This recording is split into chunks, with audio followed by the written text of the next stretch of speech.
What is going on, everybody? Welcome back. MTG here with another episode. If you're new to the channel, hi there. So, Samsung Galaxy Z Flip 4, I've been using this device since it was released last year, so about 1 year. And I want to answer the question, should you wait for the Galaxy Z Flip 5 or pick up the Z Flip 4? Let's dive right in. Now, before I answer that question, obviously, I do need to share with you guys, at least my input, what I've experienced with the Galaxy Z Flip 4. Then we can answer the question if we should wait for the Z Flip 5, because it's rumored to come out at the time of this recording in a couple weeks. I mean, its event has been confirmed, as you can see on screen with its invitation, its invite.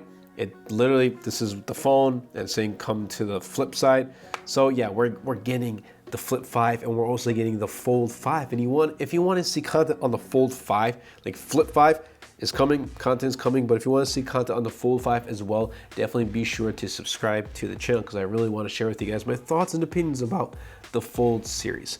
Now, I love the Flip. I really do. It's compact, it's portable, and 1 year later, this design has held up very well. And I also gotta say, every time I hold this phone, I feel like I'm holding something super premium, just all around. Looking at it, it feels very premium in the hand.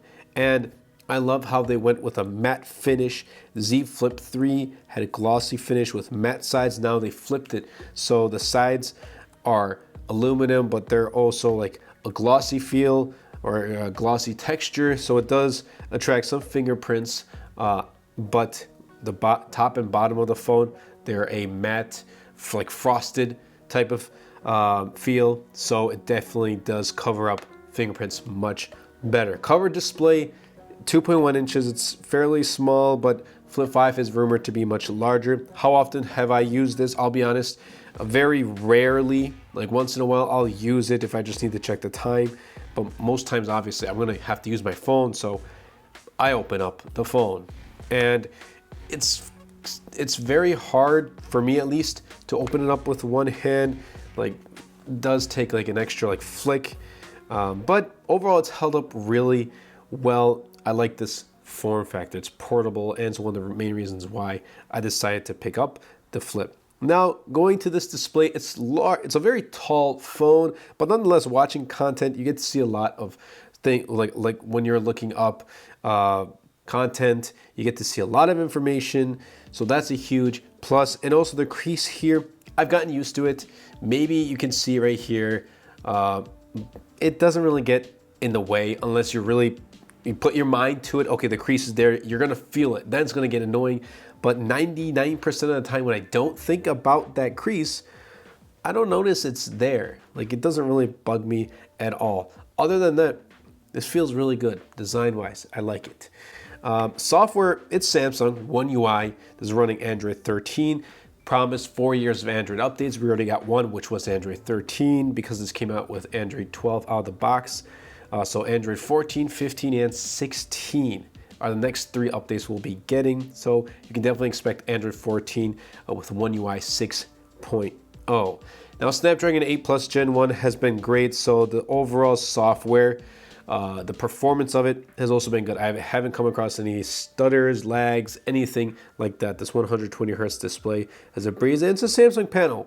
I like it. I really do. I appreciate that Samsung has their hole punch camera in the center. Some companies still want to keep it in the left side, like the OnePlus, I believe it was the OnePlus 11 that was still on the left side. Like, come on, let's please move that to the middle.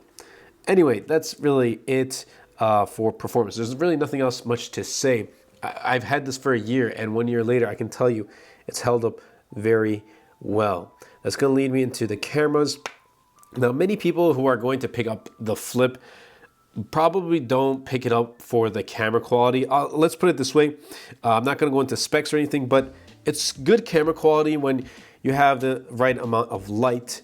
But other than that, and you also get an ultra wide too, so if you want to get some extra wide photos, you also have that too. But like, this isn't going to be your main camera phone. Like, if you're picking up a phone to use for the camera consistently, I would not recommend this. And you can use the display as to take photos. So there we go. You can see right here I'm recording.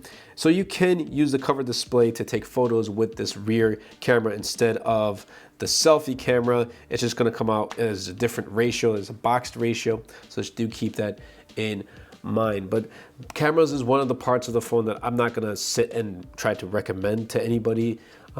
For me, I'm not too much of a camera person, but if I do need to point and shoot, I am, but it's just not going to be like the first choice of phone camera that I'm gonna go pick up.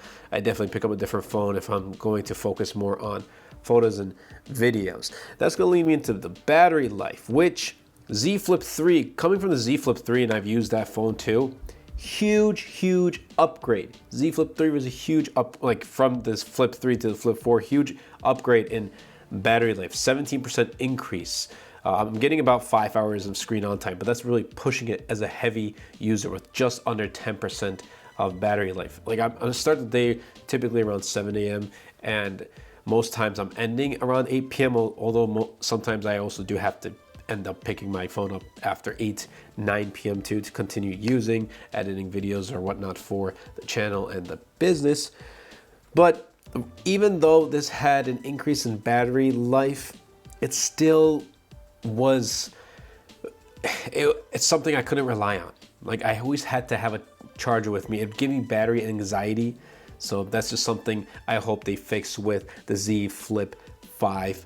And it's gonna come with Snapdragon 8 Gen 2 made for Galaxy. So I hope they really do up the quality, maybe add a slightly larger battery capacity, and also with the efficiency of the Snapdragon 8 Gen 2, we'll be getting even better battery life.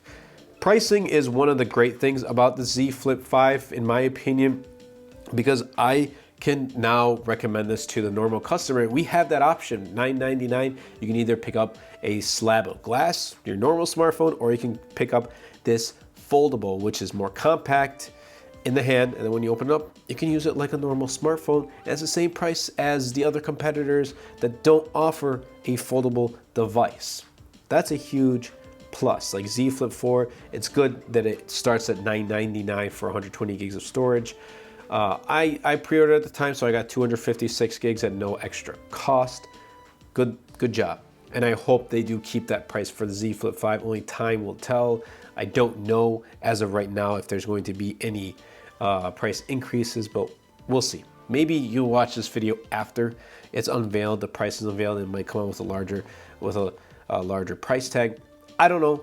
We'll see. Higher price tag. I don't know, but I hope it stays at $9.99. Now, Z Flip 5, it's coming out late July, early August. A larger cover display that looks like a Mac folder. I don't know. I mean, I can't unsee it, so maybe you don't see a Mac folder, but I do. It's just weird.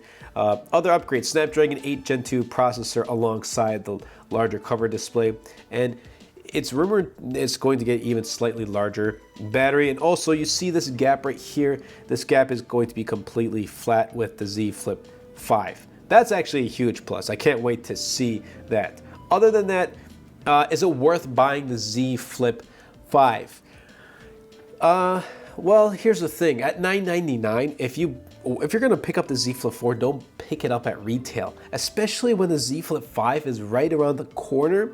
But with this specific device also, I'd say wait for the Z Flip 5 because you'll be getting a larger display. You're gonna pick up this phone, and then 2 weeks later, when the Z Flip 5, or 3 weeks later, whatever it is, Z Flip 5 comes out with that larger display and you can perform more tasks on it. And maybe it might be to the point where you don't even need to open up the entire phone to use all of the features. You might be able to do most of your things on that cover display, for example, or it comes with a larger battery.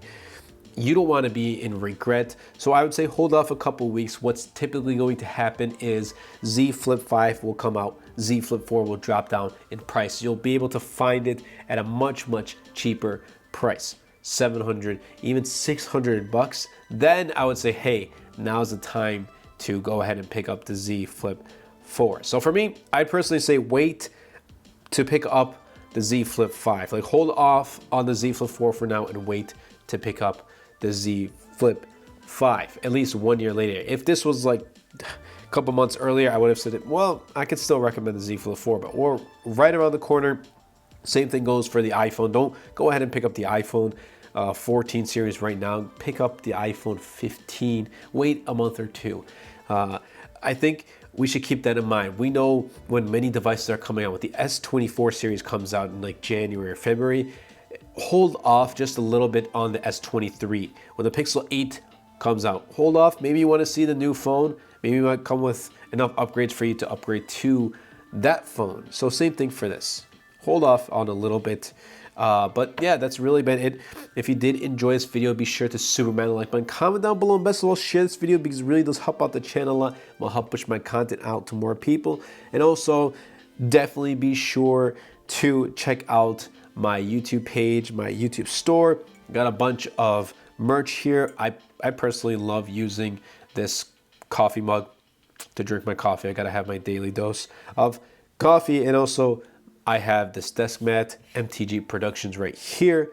And I also have a bunch of t-shirts, sweaters, pillows, you name it. We got it on the store channel. And my latest wallpaper pack, it's called Jello. I'll be leaving a link in the description down below. Definitely be sure to check that out as well. That's been it for me, and I'll catch you guys in the next episode.